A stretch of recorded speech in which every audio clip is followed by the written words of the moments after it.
সেদিন ভার্সিটিতে যাওয়ার সময় রাস্তায় হঠাৎ আম্মুর ফোনে আম্মু বলল, তোর আব্বু সকালে অ্যাক্সিডেন্ট করছে, ডাক্তার বলেছে কালকের মধ্যেই অপারেশন করতে।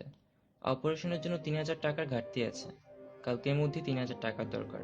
এটা শোনার পর আমি ঠিক কি করব বুঝে উঠতে পারছিলাম না। এই সময়ের মধ্যেই কোথা থেকে ম্যানেজ করব 3,000 টাকা? স্টুডেন্টের বাসায় ফোন দিলাম, পরিচিত যারা ছিল সবাইকে নক করলাম, কিন্তু কোথা থেকেও জোগাড় হলো না। মাথা ভরা টেনশন নিয়ে রাস্তা দিয়ে হাঁটছিলাম, আশেপাশের কোনো কিছুতেই খেয়াল ছিল না।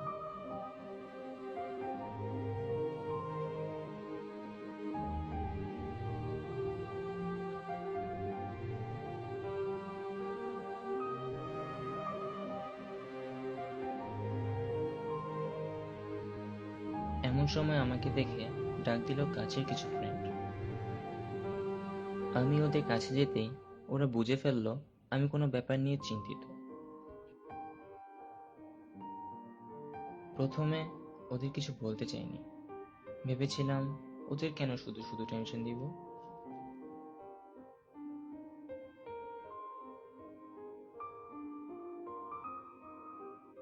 কিন্তু না বলতে চাইলেও ওদের জোরাজোরির কাছে হার মেনে বলতেই হলো।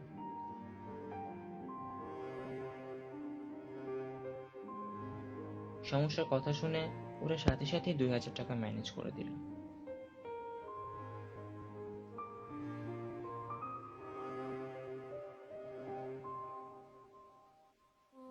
টাকাটা পেয়ে মনে হলো কিছুটা চাপ কমল।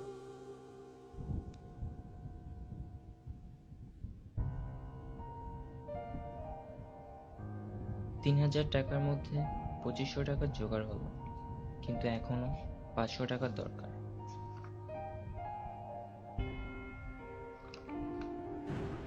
এখন আরো 500 টাকা কোথা থেকে গোছাবো, এটাই ভাবছিলাম।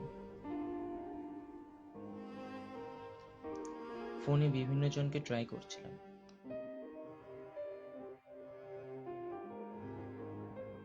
একটা সময় ফোনের ব্যালেন্সও শেষ হয়ে গেল।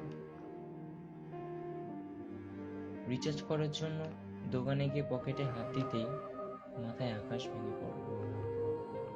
মানি ব্যাগটা নেই।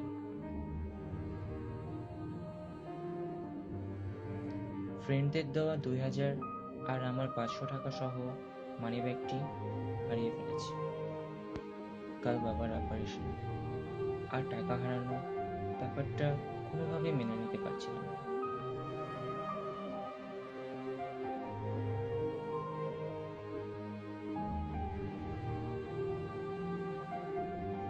এমন সময় হঠাৎ করে ফোনে একটা এসএমএস। পকেট থেকে ফোনটা বের করে চমকে গেলাম। আমার অ্যাকাউন্টে 3,000 টাকা। পুরো ব্যাপারটি স্বপ্নের মতো মনে হচ্ছিল, কিন্তু টাকাটা কোথা থেকে আসলো আর কেই বা দিবে? কিন্তু নিজেকে কিছুটা আশ্বস্ত লাগছিল।